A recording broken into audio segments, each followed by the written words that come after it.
எல்லாரும் நல்லா இருப்போம். ஒரு வழியாக அவனுக்கு கல்யாணமே முடிய போகுதுங்க. சரி கல்யாணத்துக்காக சீக்கிரமாக கிளம்பணும்ல அப்படின்னு சொல்லிட்டு ஷர்ட்லாம் அயன் பண்ணிட்டு பொறுமையாக நிதானமாக 2 நிமிஷத்தில் குளிச்சுட்டு நம்ம உள்ள ஆடையெல்லாம் போட்டுட்டு கிளம்பியாச்சு. இந்த வட்டம் கருப்பு ட்ரெஸ் இல்லை. கருப்பு ட்ரெஸ்ஸில் போனால் நம்மளை முடிச்சு விட்ருவாங்க. இதுதான் நம்ம கல்யாண காஸ்டியூம். கிளம்பி மண்டபத்துக்கு வந்தாச்சு. சாப்பாடு எவ்வளோ முக்கியமோ அதோட நேரம் ரொம்ப முக்கியம். நேரத்துக்கு சாப்பிடணும். சாப்பிட்டு முடிச்சதுக்கப்புறம் தான் மற்ற வேலையெல்லாம். மற்ற வேலையெல்லாம் என்ன அப்படின்னு சொல்லி கேட்டுறாதீங்க. மற்ற வேலை என்னன்னா நமக்கு வீடியோ எடுக்கிறது தான். நம்ம வேலையை நம்ம சரியாக செய்யணும். 18 வயசு கீழே இருக்கவங்க இந்த கிளிப்பை பார்க்காதீங்க. லவ் பண்ணி கல்யாணம் முடிக்க தெரிஞ்ச உனக்கு வேஷ்டி கட்ட தெரியலையடா கக்கேடு. ஒரு வழியாக வேஷ்டியெல்லாம் கட்டி அவனை கூட்டு வந்தாச்சு. சாமி கும்பிட்டு கொடையில பூவெல்லாம் போட்டாங்க. அது எதுக்குன்னு கேட்காதீங்க, எனக்கு தெரியாது. உங்களுக்கு தெரிஞ்சா சொல்லிட்டு போங்க. அதுக்கப்புறம் ஆரத்தியெல்லாம் எடுத்து மண்டபத்துக்குள்ள வந்தாச்சு.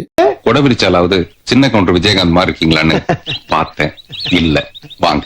பொண்ணு பார்க்க போனதுல இருந்து என்கேஜ்மெண்ட் முடிஞ்சு ரிசப்ஷன் முடிஞ்சு கல்யாணமே ஆக போகுது உனக்கு.